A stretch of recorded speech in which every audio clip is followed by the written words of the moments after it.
Hello, this is the Offshore Organ Builder, and this is a video about those two inseparable companions, the pocket watch and the waistcoat. In the next few minutes I'll explain to you how to have confidence in wearing them so that you will stand out from the majority as someone who knows their own mind and goes their own way. The pocket watch has its beginning in the mechanical clock, and mechanical clocks have been known for hundreds of years. This one, for instance, was in vogue in the 1300s. And portable clocks were around in the 1500s, like this spherical German example. As you can see, it has only one hand, and the face was protected by a metal cover. It was not the kind of thing you could fit into your pocket. Such clocks were usually worn around the neck, or maybe carried in a bag. They were hopelessly inaccurate, and no more than a novelty and a piece of jewelry for the very rich of that time.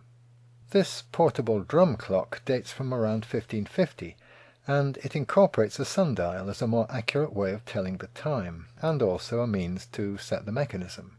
Wearing your watch clock around your neck remained the fashion for another 100 years or more, but all that was to change thanks to this gentleman. This is the English King Charles II, and as you can see, he was no stranger to fashion and dressing up. Mind you, this was for his coronation, and the people he wanted to impress had executed his father, so I suppose you could forgive him for wanting to upstage them.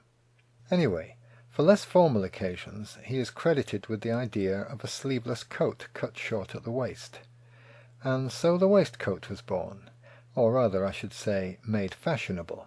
You can see him here when he was much younger, wearing just this kind of coat around 1640. The important thing about the newly fashionable waistcoats was that they could have small pockets, just right to take your watch clock, provided it was small enough and of the right shape. The clockmakers of the day obliged, of course, with the thinner, rounded shape we know today. This example dates from the mid-1700s, by which time the mechanism was accurate enough to warrant a minute hand, and the face could be protected by a glass cover. The fashion for wearing a watch around your neck continued in the case of women, whereas men would wear a pocket watch. However, the First World War was to put an end to all that. Pocket watches were obviously inconvenient in battle conditions, which might include being on horseback, flying a plane, or moving forward under an aerial bombardment which changed its position at predetermined times. All this made it important for officers and men to coordinate their movements, and the need for wrist watches was obvious. By the end of the war, almost all enlisted men were wearing wristlet watches, and the fashion began to spread. By 1930, the pocket watches were completely out of fashion, although they continue to be made right up to the present day. You might wonder why anyone should wear a pocket watch in this modern age, when everyone has wrist watches or uses their mobile phone. The answer is, of course, that there will always be some people who like to be different, rather than following the crowd, who carry their watch strapped to their wrist like a piece of jewelry for all to see.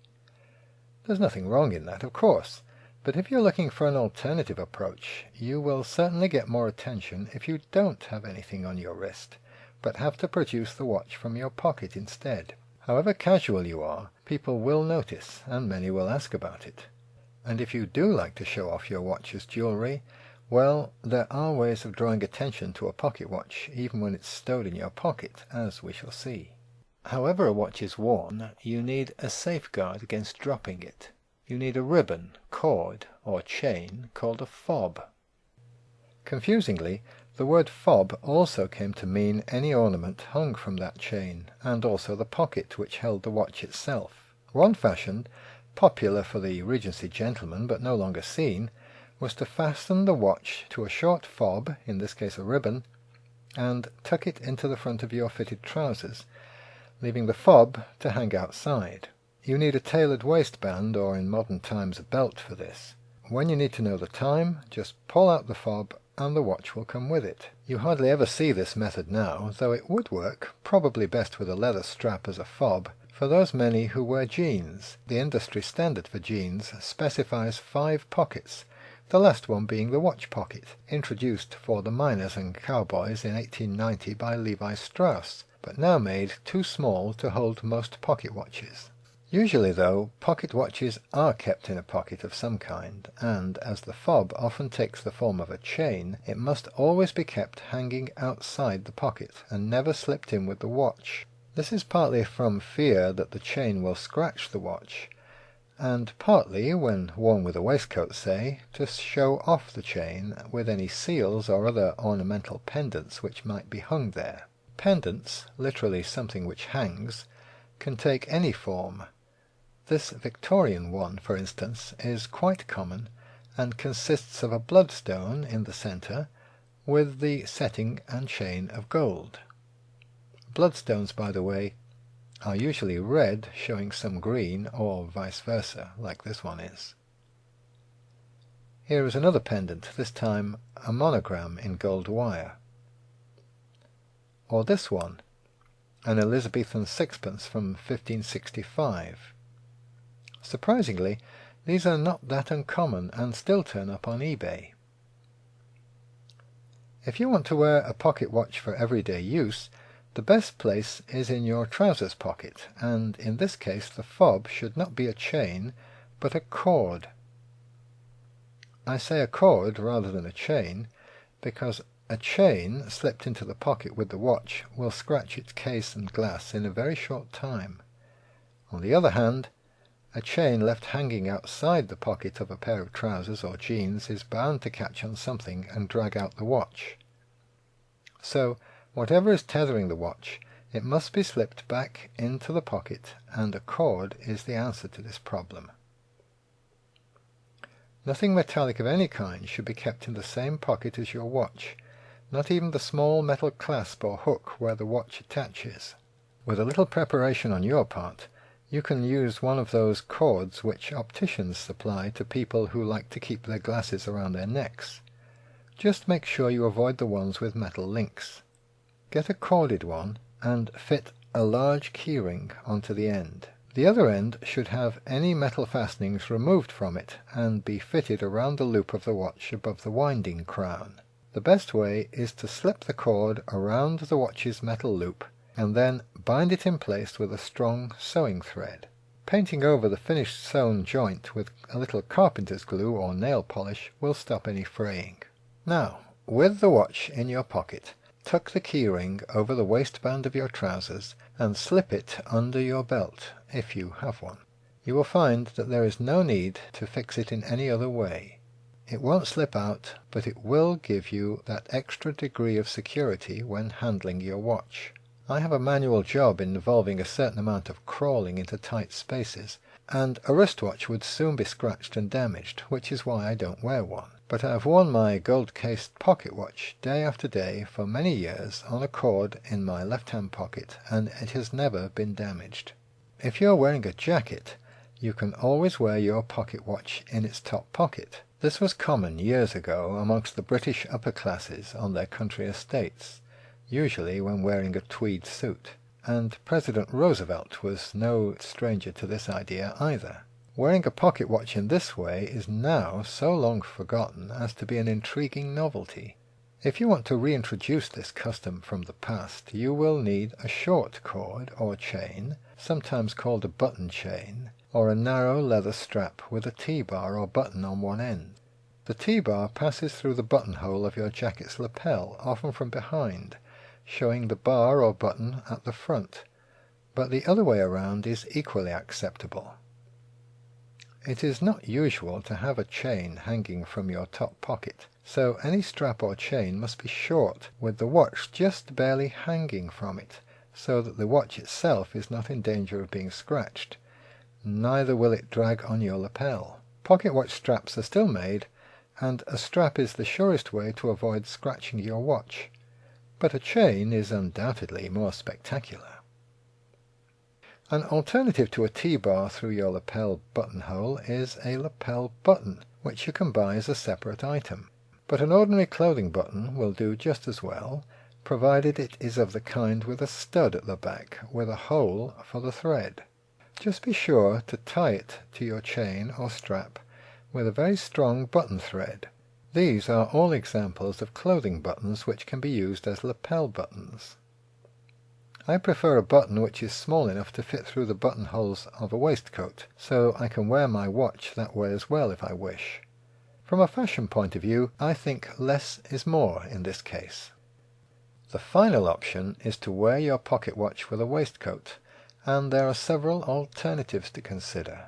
Waistcoats and pocket watches were, as we've seen, literally made for each other, thanks to Charles II. Here he is again, in case you've forgotten. Now, if you have a waistcoat, there are several ways to wear your watch and to show off both the watch and its chain, and it is nearly always a chain in this case.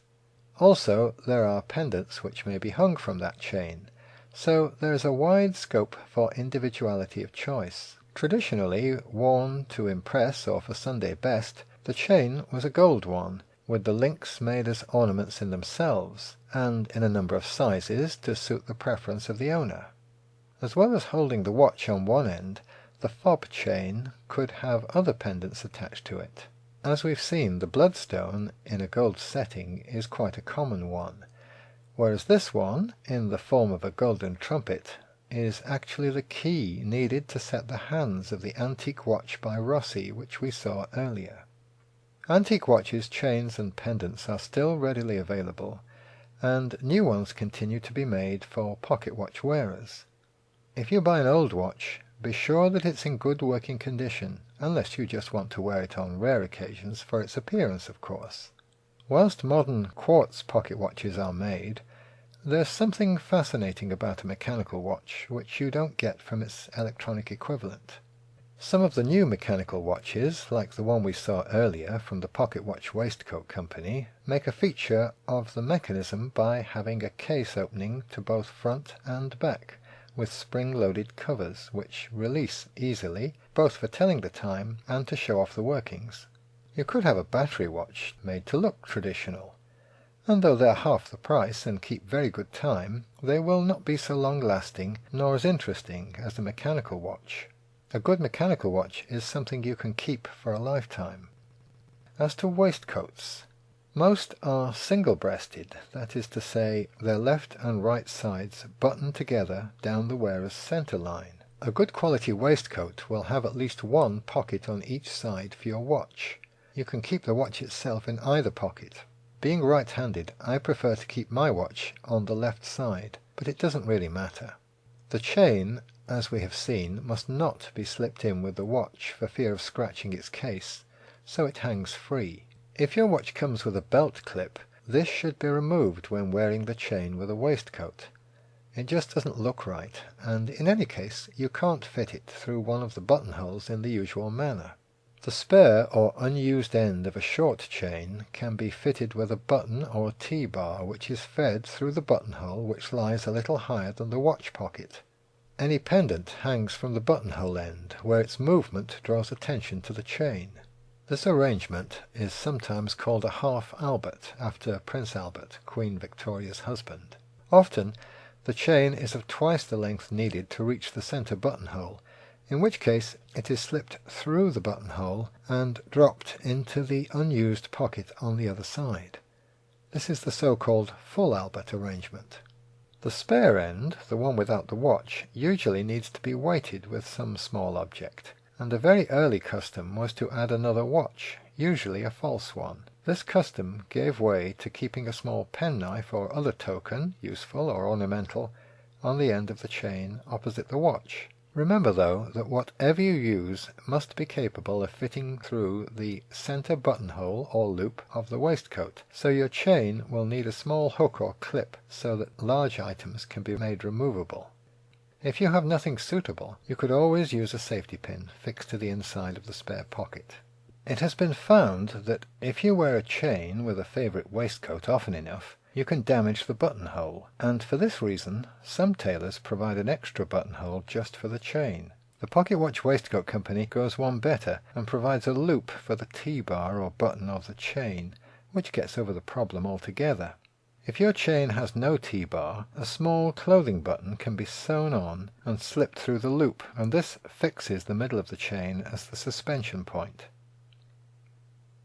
Another option is simply to leave that waistcoat button undone and put your fob button into the buttonhole from the front.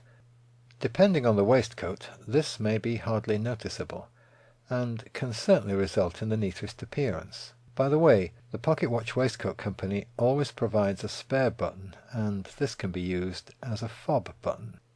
As if wearing a pocket watch was not already a sign of individuality, there are some who take it even further.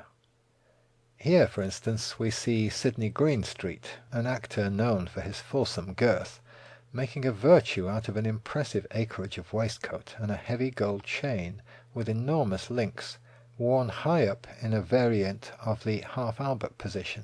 Combined with the double chins and the cigar, we have the impression of someone who is not to be taken lightly. Or there is the example of a friend of mine, a man with an impressive collection of antique pocket watches. He would often carry one of these and explain its history, pointing out its famous maker, its great age, its rarity, and so on, and end with the fact that there was only one other like it in the world, the punchline of the story being, "And here it is," producing an identical watch from the other pocket. With a double-breasted waistcoat there is no central line of buttons, and the chain simply hangs from one side to the other, as worn here by Prince Charles, part of his formal morning dress. I do think, though, that he might have removed his wristwatch.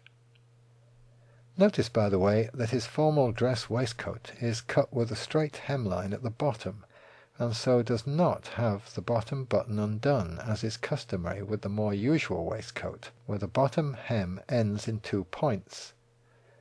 This fashion rule applies to any waistcoat with a straight hem. Only the ones which are finished with 2 points must have the bottom button left undone, as was customary with King Edward VII, who had something in common with Sydney Greenstreet when it came to waistlines. So the next time you are wondering how to make an impression on that special occasion, or even for everyday wear, why not upstage the others with their newfangled wristlet watches? After all, how many dials do you need on a watch? And when was the last time you went scuba diving with a wristwatch? Be original, be stylish, be bold, especially if you have a waistcoat. Wear a pocket watch instead. This is the Offshore Organ Builder. I hope you found this useful. Have fun, and goodbye.